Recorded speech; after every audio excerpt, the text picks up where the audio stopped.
Hello, I hope you enjoyed that video. What I'm going to do now is to specialize it all and think a little bit about how we can balance trade, or how we think about balancing trade between territories and sectors in the UK. I want to start off by reiterating something I said last week, and that's the importance of services in the UK economy. Services account for about 80% of total economic activity output in the UK.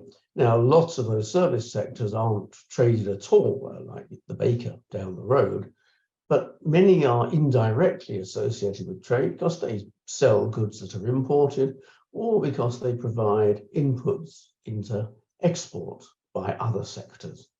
In fact, we know that something like 25 to 30% of the value of UK output of manufacturers is the value of the service inputs within them. But as I showed last week, and this slide shows, even the direct exports, services figure very large, and that they are about the same as direct exports of goods for the UK. And what we saw last week was that they are smoother, they're growing faster, and also that they are spread across quite a lot of service sectors, and that these service sectors are often places that require very considerable skill.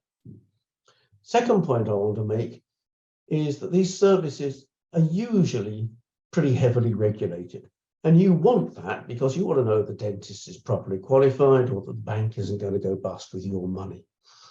Governments, when they come to trade services, want to make sure that foreign suppliers are just as reliable and as domestic suppliers.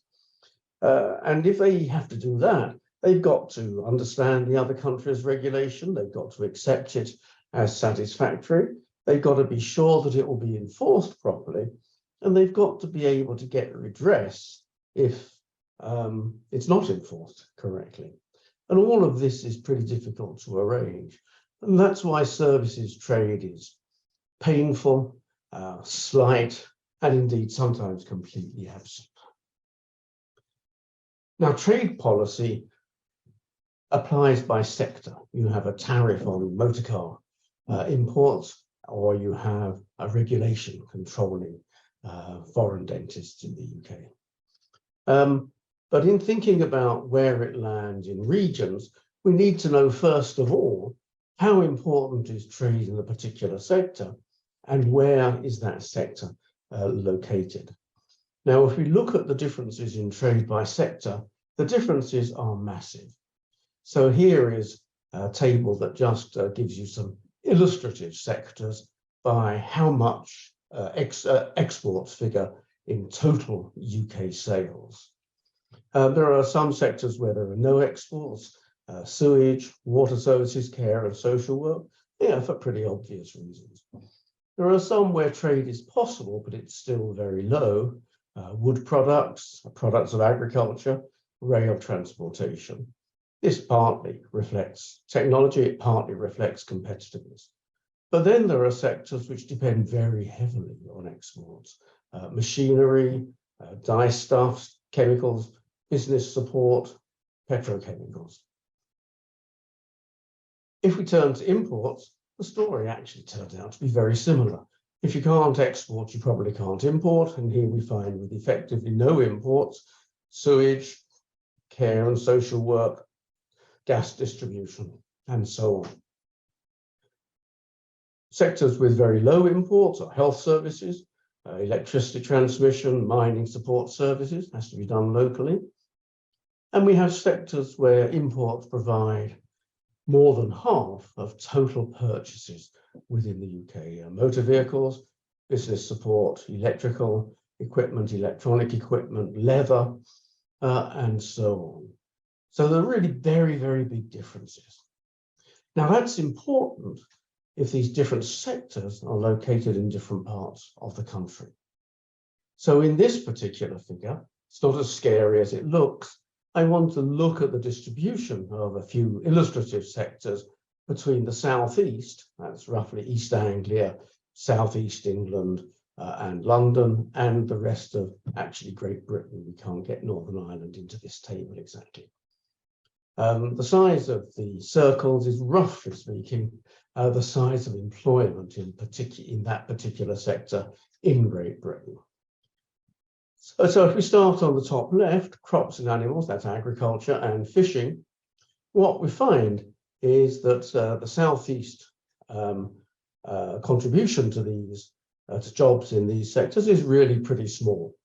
Overall, about 40% of jobs are in the Southeast. So these are atypically concentrated outside London in the Southeast.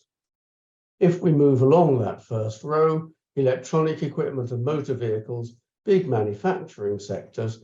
Motor vehicles, fairly standard manufacturing process located outside the Southeast, but electronic equipment that depends typically on rather more scientific input, concentrated, well, slightly more heavily in the Southeast than average. If you come to the bottom line, retail, trade and food services, well, these are big sectors, but they're making a local contribution to services, and so they're in pretty much the same place as people. The employment shares are about average. But then finally look at the two on the bottom right, audio-visual services, basically TV, and scientific and research and development. These are pretty skilled sectors, and you find them very heavily concentrated in the Southeast of England. Now, when we put all of this together, how important trade is to a sector and where it's located, we can move to some idea about where trade lands in the UK. And this is a diagram with basic regions, just showing the shares of different regions to UK exports. The big contributions are London and the Southeast, followed by East Anglia, the Northwest, and Scotland. Now, actually, these shares of exports are pretty similar to these regions' shares of total output. It's just slightly larger than average in London, think financial services, and Scotland, where you might also think about things like financial services. And we have pretty much the same sort of story on imports. Here are shares of UK imports. Again, these go pretty much with output, which is pretty much the same as income. Big regions like London have a big contribution to imports. The only places where we have disproportionate amounts of imports turn out to be the Southeast by a large margin and the east of England. And this suggests to me that we've got firms in these areas that depend pretty heavily on value chains with the European Union. In other words, they import quite a lot from the European Union for the sake of their production. And given their location, that seems to make a lot of sense. So we can move from trade policy, which is sector specific, through at least approximately to regional effects, which might well interest us if we're interested in levelling up. Thanks very much.